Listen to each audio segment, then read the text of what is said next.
We'll guide you through how to change the FPS in DaVinci Resolve. If you find this helpful, consider subscribing and liking the video. First, open DaVinci Resolve on your computer. Once you're in the main interface, look at the bottom of the screen and click on the Project Settings icon, which looks like a gear. This will open up a new window where you can adjust various project settings. In the Project Settings window, you'll see a section labeled Timeline Format. Here, you'll find the Timeline Frame Rate option. Click on the drop-down menu next to it and choose your desired FPS setting. You can select common frame rates like 24, 30, or 60 FPS, depending on your project's requirements.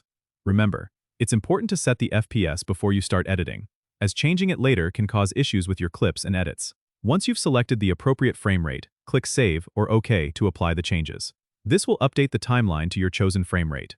If you're working on a new project, you can set the frame rate as you create the project. Just go to the File menu, click New Project, and you'll be prompted to set your project settings, including the frame rate, right from the start. Having the correct FPS is essential for ensuring smooth playback and exporting your final video in the quality you desire. Don't forget to subscribe and comment if this helped you out.